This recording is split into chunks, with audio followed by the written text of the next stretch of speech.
Hola amigos, bienvenidos a su programa de Reavivados por su palabra. Hoy estaremos estudiando el libro de Números, el capítulo 15. Como siempre vamos a orar antes de iniciar nuestro estudio. Buen Dios, rogamos que nos permitas entender que tu gracia se manifiesta aún en medio de nuestros errores, como lo revela el capítulo de hoy. En Jesús, amén. Capítulo 15 de Números parece un poco fuera de lugar.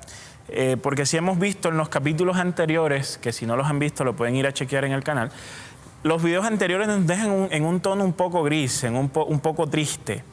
El capítulo 15 de Números aparece de repente, ahora en medio del capítulo 14 y 16. En el 16 se va a retomar el tono triste y entonces el 15 parece como fuera de lugar. ¿Qué está haciendo este capítulo acá? Ahora, no solo aparece fuera de lugar porque no le da continuidad a lo que dejamos en el capítulo 14, sino también porque temáticamente parece más un capítulo del libro de Levítico que del libro de Números. Ahora, ustedes recordarán que por allá en los inicios, en los primeros 10 capítulos de Números que hemos estudiado, hay secciones del libro de Números que contienen leyes que de una u otra forma amplían y de una u otra forma elaboran sobre aquellos principios que se establecieron en Levítico. Entonces, el libro de Números, capítulo 15, es precisamente una de esas ampliaciones, una de esas repeticiones, porque Dios lo que hace en Números 15 es resumir gran parte de lo que está en Levítico del capítulo 1 al capítulo 7. En realidad, este capítulo es casi que un resumen de esa porción de Levítico. Ahora, la pregunta es ¿por qué? Pero, y ustedes se darán cuenta que la ubicación de este capítulo es estratégica y tiene un mensaje supremamente importante. Miren, cuando nosotros revisamos el contenido del capítulo, básicamente es acerca de sacrificios. Entonces, versículo 2. Habla a los hijos de Israel y diles: cuando entréis en la tierra que yo os doy por morada y presentéis de vacas o de ovejas una ofrenda encendida al Señor en holocausto o sacrificio para cumplir un voto especial o como ofrenda voluntaria o para ofrecer en vuestras fiestas señaladas aroma agradable al Señor, entonces el que presente esa ofrenda traerá al Señor una ofrenda de cereal de 1/10 de un efa de flor de harina mezclada con 1/4 de hin de aceite. Entonces, si ustedes notan, esto es algo de lo que ya vimos en Levítico. De hecho, el texto está hablando no de las ofrendas que se daban para la purificación del pecado de esta sección, sino de las ofrendas que eran la muestra física, ¿sí?, de la adoración que la israelita le daba a Dios. Al estar Dios en medio del pueblo, en el santuario, el israelita le adoraba, ¿no? Y le adoraba a través de unas muestras concretas, físicas de adoración. Y esas muestras concretas y físicas de adoración eran los sacrificios. Entonces eran unos dones, eran unos regalos, por así decirlo, que el israelita le daba a Dios y que entonces se transfería del terreno de lo profano a lo sacro. Y por esa razón eran vistos como precisamente esto, ¿no? Como unos regalos. Lo interesante en este capítulo, que como digo hay un montón de cosas supremamente interesantes, es que se dice que además del animal también se iba a acompañar de una ofrenda de grano, lo que refuerza la idea de que estas ofrendas no son ofrendas propiamente por el pecado, sino que son ofrendas que tienen que ver con dones que le daban los israelitas a Dios, ¿no? Eran regalos y que expresaban la adoración. Más adelante, bueno, aquí se habla obviamente de, ustedes recordarán que en Levítico vimos que hay un principio general y que luego viene una taxonomía de qué pasa si ocurre esto. Bueno, entonces el principio general se va adaptando de acuerdo a las posibles circunstancias. Hasta el versículo 14 y 15 y 16, eso es lo que nosotros tenemos, una adaptación del principio general de que cuando se vaya a dar una ofrenda de animal, también debe entonces darse una ofrenda de harina. Esto nuevamente dentro del contexto de adoración del pueblo de Israel hacia Dios. Además de eso, se habla de una ofrenda a las primicias.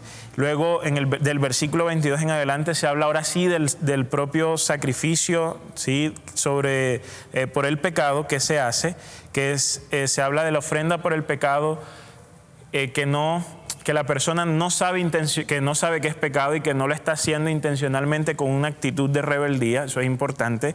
Pero si ustedes notan, por ejemplo, el material de sacrificios como dones a Dios es lo que vimos en Levíticos capítulo 1, 2 y 3. El sacrificio por el pecado que no se es consciente que es pecado lo exploramos en el capítulo 4 y 5 de Levítico. Y aquí es más o menos una repetición de esta idea.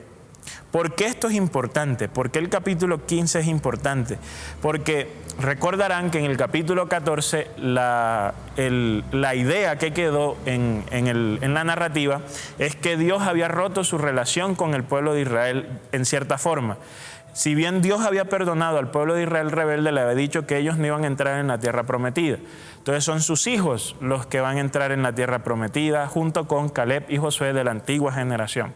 Entonces, el capítulo 15 lo que nos dice es que aún en medio de ese afrontamiento, en medio de la rebeldía, en medio de todos los errores que había cometido el pueblo de Israel todavía podía adorar a Dios. Porque el capítulo 15 de Números es sencillamente un capítulo que está construido como un recordatorio de las distintas ofrendas y sacrificios que el pueblo de Israel daba en adoración a su Dios. Entonces, la colocación de ese capítulo justo después de una de las rebeldías del pueblo de Israel y justo antes de otra de las grandes rebeldías del pueblo de Israel, que vamos a estudiar mañana en el capítulo 16 de Números, nos da a entender que y nos muestra que a pesar de la rebeldía y a pesar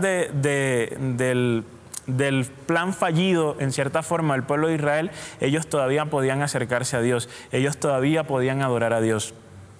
Si bien tenían que lidiar con las consecuencias de sus errores, ellos aún podían obedecer a Dios.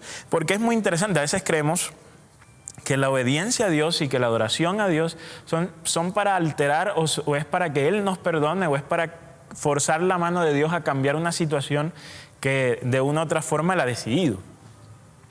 Él había decidido entonces que esa generación del pueblo de Israel no iba a entrar a la tierra prometida, y alguno podrá creer que el capítulo 15 entonces lo que daba era la excusa para que el pueblo de Israel ofreciera estos sacrificios con tal de que Dios cambiara de opinión.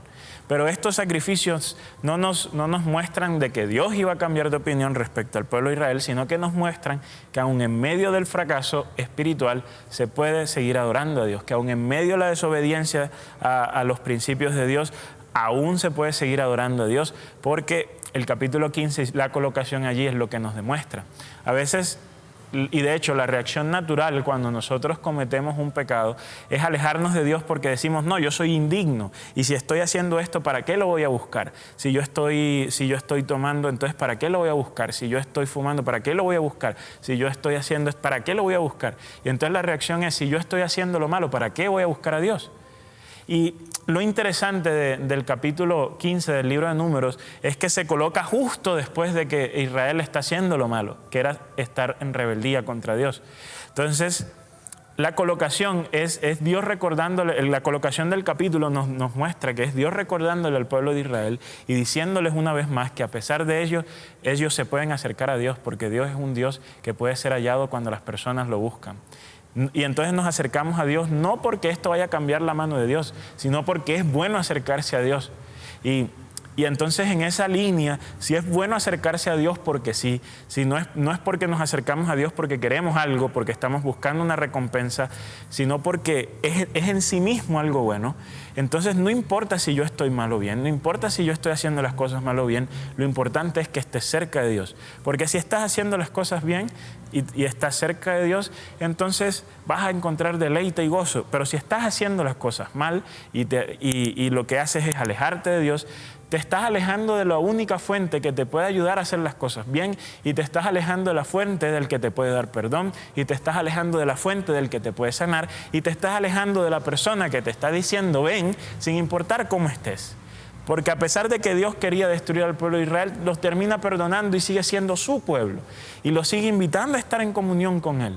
Entonces no importa las cosas que tú hayas hecho, no importa cuántos errores hayas cometido, Dios te sigue invitando a que estés cerca de Él y te sigue diciendo que le puedes adorar y que puedes estar en comunión con Él y que los dos pueden seguir teniendo una relación. porque es la invitación de Dios a que estés con Él a pesar de tus errores. Porque Él no mira los errores, Él mira más allá de eso. Y Él perdona tu error y Él quiere quedarse cerca contigo porque Él sabe que cuando está cerca contigo, entonces ha restaurado a la humanidad su verdadero propósito, que es el de estar cerca a Dios, el de cultivar una relación con Dios, de tal forma que Él pueda volver a ser un representante de Dios aquí en la tierra. Y cuando nosotros nos alejamos de Dios, estamos sencillamente alterando o estamos tronchando el plan que Dios tiene con nosotros, porque toda la historia de la redención de Génesis a Apocalipsis tiene que ver con reunir a Dios y el hombre. Entonces, cuando hagas algo malo, no te alejes de Dios, búscalo y encontrarás en Él perdón y sobre todo encontrarás la posibilidad de adorarlo, porque es bueno en sí mismo, no porque haya un fin último, sino porque ese es el fin último. Entonces, el capítulo 15, a pesar de una colocación extraña y de un material extraño para el libro de Números, nos enseña la gran lección de que podemos acercarnos a Dios y adorarle, aun cuando estamos mal espiritualmente. Así que si tú estás mal espiritualmente y estás viendo este video, si estás bien espiritualmente y estás viendo este video, lo importante es que no te alejes de Dios y lo busques, porque ahí está la esencia de la restauración de la humanidad. Que Dios te bendiga.